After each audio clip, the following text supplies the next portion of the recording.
Assalamualaikum warahmatullahi wabarakatuh. Halo semuanya, bertemu kembali dengan saya Nur Sofi Fauzia. Terima kasih yang sudah bergabung. Pada kesempatan kali ini kita akan membahas topik yang sangat penting, terutama bagi kalian yang sedang mendalami dunia penelitian, yaitu metodologi penelitian. Video ini saya buat untuk membantu kalian memahami apa sih metodologi penelitian itu, mengapa metode penelitian itu pentingnya, lalu bagaimana langkah-langkahnya secara menyeluruh. Semoga setelah menonton video ini, teman-teman akan memiliki pemahaman yang lebih mendalam dan siap untuk menerapkannya dalam penelitian kalian sendiri. Jadi, pastikan kalian simak sampai akhir ya, karena akan banyak informasi yang sangat bermanfaat. Yuk, kita mulai! Baik teman-teman, sebelum kita membahas metodologi penelitian, kita harus mengetahui terlebih dahulu nih bahwa metodologi itu berasal dari dua kata, yaitu metode dan logos. Metode artinya cara yang tepat untuk melakukan sesuatu, sedangkan logos artinya ilmu atau pengetahuan. Jadi, metodologi yang berarti cara melakukan sesuatu dengan menggunakan pikiran secara seksama untuk mencapai suatu tujuan. Sekarang kita beralih ke pengertian penelitian. Penelitian pada hakikatnya merupakan suatu usaha untuk menemukan, mengembangkan, dan menguji kebenaran suatu pengetahuan dengan menggunakan metode-metode ilmiah. Penelitian juga diartikan sebagai suatu kegiatan yang dilakukan secara sistematis dan diteliti untuk mengetahui jawaban serta mencari solusi dari suatu masalah yang dihadapi. Oke, setelah mengetahui pengertian dari masing-masing metodologi dan penelitian, sekarang kita bahas pengertian dari metodologi penelitian. Metodologi penelitian adalah suatu cabang ilmu pengetahuan yang membahas mengenai cara-cara melaksanakan penelitian sampai menyusun laporan berdasarkan fakta-fakta atau gejala-gejala secara ilmiah. Jadi, dapat disimpulkan bahwa metodologi penelitian itu adalah serangkaian kegiatan sistematis yang digunakan untuk mengumpulkan dan menganalisis data dalam suatu penelitian. Selanjutnya, kita akan membahas pengertian dari identifikasi masalah. Pasti teman-teman belum pada tahu kan? Nah, identifikasi masalah dalam penelitian adalah proses untuk menemukan dan merumuskan masalah utama yang akan diteliti. Peneliti menganalisis situasi atau fenomena yang terjadi untuk menemukan isu atau kesenjangan yang perlu dijawab atau diselesaikan. Lalu, bagaimana ya fokus atau batasan masalahnya? Di sini, batasan masalah terbagi menjadi 6 bagian. Yang pertama adalah memilih masalah yang baru. Jadi, kita sebagai peneliti harus bijak untuk mencari masalah yang baru atau yang masih hangat diperbincangkan, karena belum banyak dieksplorasi dan tentu saja orang-orang akan jauh lebih tertarik dengan isu terkini, serta peneliti juga akan lebih fokus untuk mencari solusi atau jawaban yang belum ditemukan. Yang kedua adalah masalah harus menarik. Mengapa harus masalah yang menarik? Karena dengan masalah yang menarik akan berpotensi menarik juga minat pembaca yang ingin mengetahui hasil penelitian. Yang ketiga adalah memiliki nilai praktis. Penelitian yang memiliki nilai praktis dapat langsung diaplikasikan dan tidak menyulitkan penelitian saat sedang cari solusi. Yang keempat, sesuai dengan ruang lingkup. Contohnya, saya sebagai mahasiswi pendidikan guru madrasah ibtidaiyah dan tentu saja calon guru harus menyesuaikan penelitian dengan bidang saya, yaitu di sekolah dasar atau MI, agar tetap terfokus, terarah, dan sesuai dengan tujuan. Batasan masalah yang kelima adalah sesuai dengan kemampuan kita.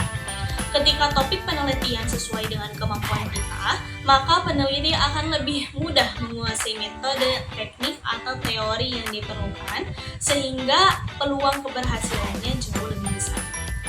Dan yang terakhir adalah sesuai dengan peraturan pemerintah.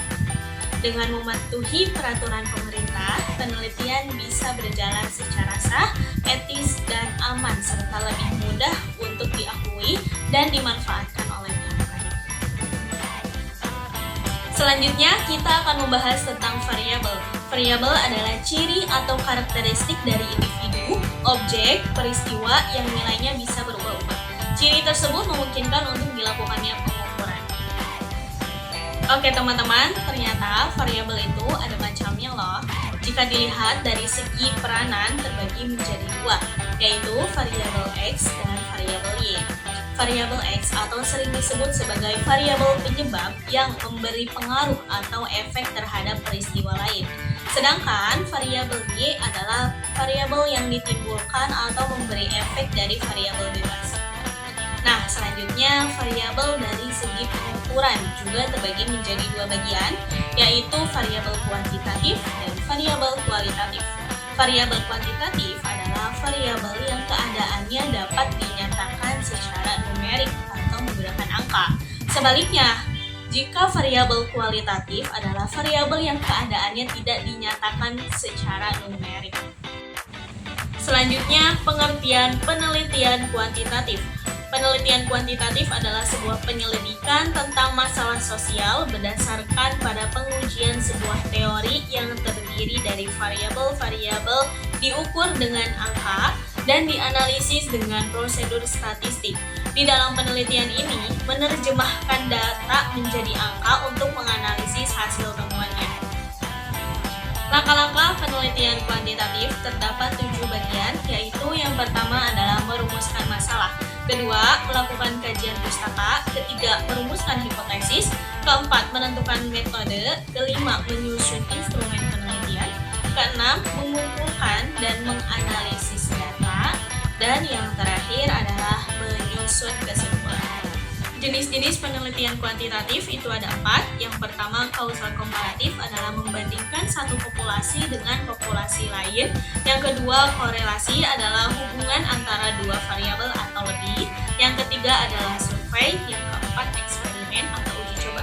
Eksperimen terbagi lagi menjadi 3 bagian, yaitu yang pertama pra-eksperimental, kedua quasi-eksperimental, dan yang ketiga eksperimental. Teknik pengumpulan data kuantitatif terdapat 5 bagian, yaitu yang pertama kuesioner atau melalui angket, kedua wawancara terstruktur, ketiga observasi terstruktur, keempat studi dokumentasi, dan yang terakhir tes. Selanjutnya, pengertian penelitian kualitatif adalah penelitian yang bertujuan untuk memahami fenomena sosial secara mendalam. Penelitian ini dilakukan secara deskripsi dalam bentuk kata-kata dan bahasa serta memanfaatkan berbagai metode alamiah. Karakteristik penelitian kualitatif terdapat 3 bagian. Yang pertama, objek penelitian, kedua, instrumen penelitian, ketiga, metode penelitian. Langkah-langkah penelitian kualitatif, yang pertama, menentukan lokasi dan subjek yang harus sesuai dengan apa yang akan kita teliti. Yang kedua, pengumpulan data, ketiga, reduksi data atau menganalisis data. Yang keempat, tampilan data dapat berupa tabel, diagram, atau deskripsi naratif. Dan yang terakhir adalah penarikan kesimpulan. Jenis-jenis penelitian kualitatif ada 6 bagian. Yang pertama, fenomenologi, kedua, etnografi, ketiga, studi kasus, keempat, grounded theory, kelima, penelitian kritis, dan terakhir, penelitian aksi.